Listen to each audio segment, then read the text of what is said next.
Hey guys, Robbie Falk here from the Cotton District, historic Cotton District in Starkville, Mississippi, at a brand new bar here in Starkville that I think is world-class, big city bar right here in Starkville, Mississippi, The Landing. This is my first time here, and this place is absolutely incredible. Mississippi State's men's basketball team was here earlier for the selection show. I think this place is going to blow your mind whenever you're here during football season, or maybe whenever it starts to really warm up and we get into baseball season. You guys can really come down here to the Cotton District and check this out. Starkville has not had a place like this. And like I said, this is a big city bar, a place that you might find, maybe even in Nashville. This place is awesome. I love it. And it's perfect for Starkville. It's really going to bring a lot of business right here to Starkville, Mississippi. So I'm really excited about it. And we got a chance to see Mississippi State get their name called here in this bar earlier today. The third straight NCAA tournament for Mississippi State coach Chris Jans. The Bulldogs are heading to Raleigh, North Carolina to take on the Baylor Bears. And Scott Drew over there at Baylor, who has had a great run at Baylor over the years. They are a 9 seed this year with 19 wins. And the Bulldogs are going to take them on in the tournament on Friday as they meet in Raleigh, North Carolina. State is the 8th seed, which is where we thought they would be, the 8 or 9. Projections with ESPN were saying Mississippi State would play UConn. They end up getting a draw with Baylor. Not a bad draw at all in the first round. They do have to play the ACC champion, the Duke Blue Devils, in the second round if they are able to advance. And that will be a de facto home game, no doubt about it, for the Duke Blue Devils. But the big thing is Mississippi State's back in the NCAA tournament for the third time in as many years for Chris Jans. That's something that's only been done now twice at Mississippi State. Could this season have been better for the Bulldogs? Absolutely. But at the end of the day, Chris Jans is kind of changing the expectations here at Mississippi State and bringing basketball back into the forefront. And the Bulldogs head into this tournament now to take on Baylor next Friday.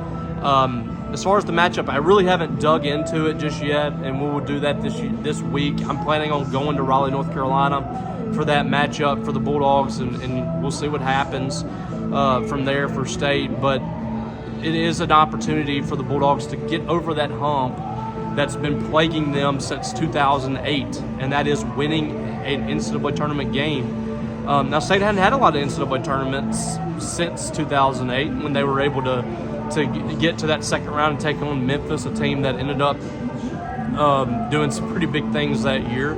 And State was able to beat Oregon in the first round. This team, they have the capabilities of making a run. Beating a number 1 seed is going to be tough, obviously, but I don't think this team in particular is going to be afraid of the matchup, is going to be awestruck or anything like that. This is a team that's played Auburn, Tennessee, Florida, Alabama.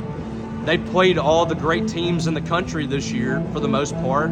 And 2 of them are number 1 seeds. And another 2 are number 2 seeds, Tennessee and Alabama. So State has gone head-to-head with those teams. They hadn't won those games, but as far as just the matchup and playing a really good Duke team, I don't think Mississippi State, if they get to that point, is going to be struck or awestruck or anything like that in that game. So that's the one thing they have in their favor.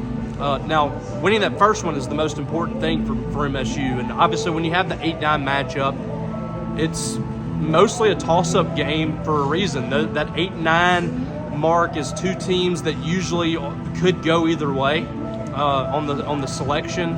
And I think that State, when you look at Baylor, what they've done this year in the Big 12, I think that's a winnable game. Baylor's a team that at times recently has been a team that could be a play-in team, a 10 seed, maybe even worse.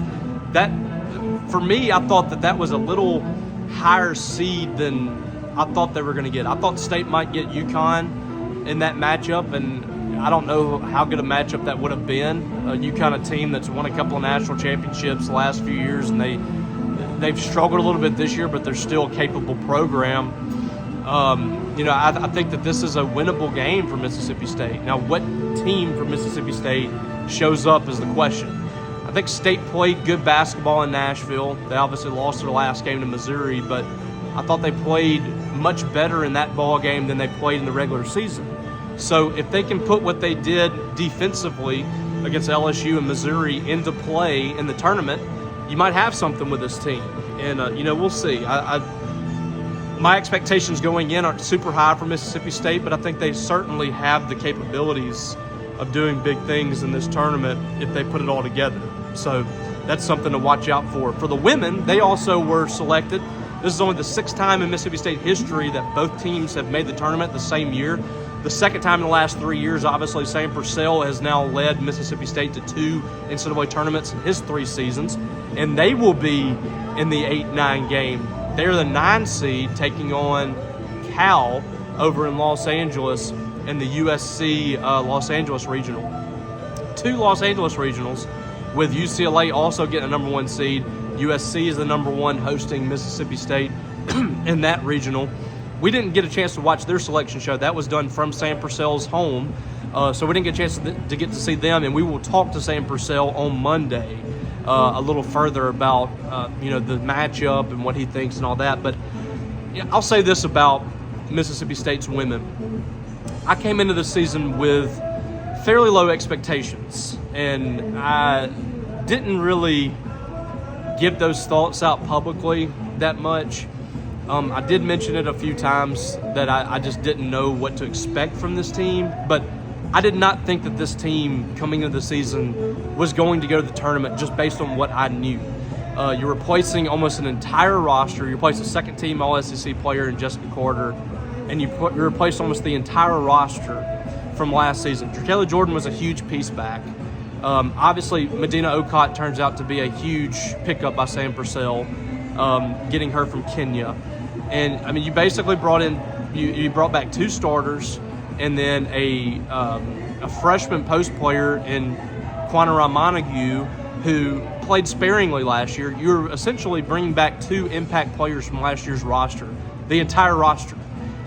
So Sam Purcell, while a lot of people are going to be very critical of what he's done here, the fact that he's now gone to 2 NCAA tournaments in 3 years and 3 postseasons, he's had 3 20-win seasons, turning over an entire roster now, and you've been able to go to an NCAA tournament, you cannot discount that. You can't. Sam Purcell is doing a good job at Mississippi State. There's some things that he can do better, but he's doing a very good job at Mississippi State. Now, he has a chance here to, for the 3rd year in a row, win a postseason game. He won 2 his first year in the NCAA tournament. He won 2 games in the WBIT last year. This year, if he wins 2 this year, he's going to the Sweet 16. That would be pretty special to go to USC and win 2 games and go to the Sweet 16. But I think getting a win that first round, that would be huge for Sam Purcell pushing in the next season. He's got to put together a real good selling point, I think, for the transfer portal. He's got his best recruiting class coming in with 3 top 100 players at a high school, and now you got to go get some impact players in the portal, and we'll see if he's able to do that. So that's coming up on Saturday. The men will play on Friday. The women will play on Saturday. I haven't seen the time yet for that. The men play at 11:15 a.m. Central Standard Time for those that will be back home here in Mississippi over